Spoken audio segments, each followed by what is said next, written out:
और चलिए अब खबरों का रुख करेंगे दिल्ली से। बड़ा अपडेट, आशीष सूद ने संभाला कार्यभार। दिल्ली के मंत्री के रूप में कार्यभार संभालते हुए नजर आए आशीष सूद।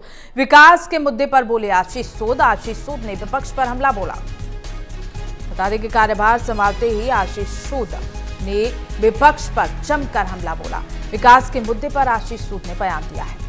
तो बड़ा अपडेट दिल्ली से, आशीष सूद ने विपक्ष पर हमला बोला और साथ ही साथ आशीष सूद ने कार्यभार संभालते ही विपक्ष को खरी खोटी सुनाई। दिल्ली के मंत्री के रूप में कार्यभार संभाला। पंजाबी समुदाय से आते हैं सूद और विकास के मुद्दे पर उन्होंने जमकर विपक्ष को घेरा।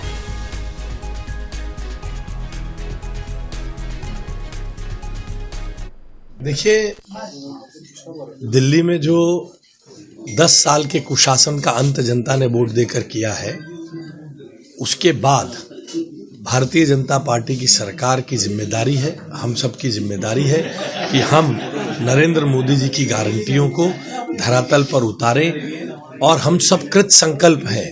मोदी जी ने जो संकल्प पत्र दिया है, जो गारंटी दी है, उसको पूरा करने के लिए जान लगा देंगे। देखिए, तो वहीं यूपी के डिप्टी सीएम केशव प्रसाद मौर्य ने राहुल गांधी और मायावती पर जमकर तंज कसा और कहा कि राहुल गांधी को बताएंगे कि अमेरिका से पैसा लेकर और विदेशियों से पैसा लेकर प्रधानमंत्री नरेंद्र मोदी को प्रधानमंत्री बनाने से रोकने के लिए क्या चालू है, क्या साजिश है, ऐसा क्यों हुआ है। और आज तक कांग्रेस मायावती के बारे में, अखिलेश के बारे में कुछ भी कहती है तो हमारे विचार में सपा, बसपा और कांग्रेस एक ही कपड़े की बनी है।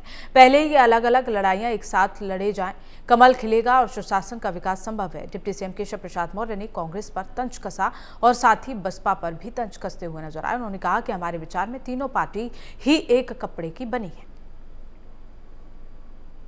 श्री राहुल गांधी जी ये बतावें, अमेरिका से पैसा लेकर के, विदेशियों से पैसा लेकर के माननीय प्रधानमंत्री नरेंद्र मोदी जी को प्रधानमंत्री बनने से रोकने के लिए ये कौन सी चाल है, कौन सी साजिश है, क्यों ऐसा हुआ है। और जहां तक कांग्रेस मायावती जी के बारे में या मायावती जी अखिलेश जी के बारे में अगर कुछ कहती हैं तो हमारी नजर में सपा, बसपा, कांग्रेस एक ही थैली के चट्टे बट्टे हैं। ये अलग अलग लड़े, चाहे मिल करके लड़े, खिलेगा कमल ही, सुशासन का विकास का। श्री अखिलेश यादव जी को भाजपा का फोबिया हो गया है, बौखलाए हुए हैं, घबराए हुए हैं। देश का बजट देख करके घबरा गए, प्रदेश का बजट देख करके घबरा गए, विकास की बहती हुई गंगा को देख करके घबरा गए। महाकुंभ में आस्था का सैलाब उमड़ा, आस्था की डुबकी लगाने वालों का जो वहां पे अभी तांता लगा हुआ है, यह देख करके समाजवादी पार्टी की जो मुस्लिम तुष्टीकरण की राजनीति है उसका किला ढह गया है और समाजवादी पार्टी समाजवादी पार्टी बनने की ओर बढ़ गई। और चलिए अगली खबर का रुख करेंगे। विधानसभा सत्र का चौथा दिन, विधानसभा अध्यक्ष सतीश महाना का बयान। आज राज्यपाल के अभिभाषण पर चर्चा होगी। तो बड़ा अपडेट, विधानसभा सत्र का चौथा दिन है। आज चौथे दिन विधानसभा अध्यक्ष सतीश महाना ने कहा, बयान देते हुए कि आज राज्यपाल के अभिभाषण पर चर्चा होगी। और आज राज्यपाल के अभिभाषण पर चर्चा होने के बाद बजट पर चर्चा की जाएगी। और उसके साथ ही यहाँ तमाम ऐसे मुद्दे हैं जिन्हें लेकर आज चर्चा हो सकती है। बता दें कि बुंदेलखंड का इनमें से एक मुद्दा है जिसे अलग राज्य बनाने की मांग की जा रही है। इसे लेकर 7 विधायकों ने बैठक की और कहा जा रहा है कि अब इसे हम सदन से सड़क तक लेकर इस मुद्दे को जाएंगे और बुंदेलखंड को अलग राज्य बनाने की जो मांग है वो लगातार जारी रहेगी। तो विधानसभा अध्यक्ष सतीश महाना ने कहा है कि आज कार्यवाही शुरू होगी और राज्यपाल के अभिभाषण पर चर्चा की जाएगी। आज चौथा दिन है बजट सत्र का। बजट पर चर्चा नहीं होनी, अभी तो राज्यपाल के अभिभाषण के ऊपर चर्चा होगी। आज भी और सोमवार को आधा दिन, तो मुख्यमंत्री जी जवाब देंगे राज्यपाल के अभिभाषण पर। तो सोमवार के मुख्यमंत्री जी का राज्यपाल के अभिभाषण पर धन्यवाद पारित होने के पश्चात बजट के ऊपर चर्चा।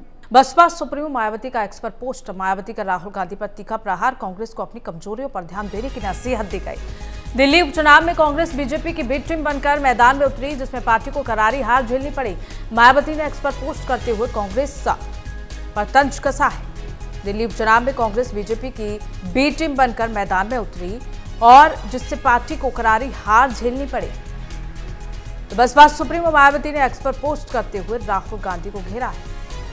मायावती का राहुल गांधी पर तीखा हमला। कांग्रेस को अपनी कमजोरियों पर ध्यान देने की नसीहत मायावती की ओर से दी गई है। उन्होंने कहा कि कांग्रेस उपचुनाव में बीजेपी की बी टीम बनकर मैदान में उतरी।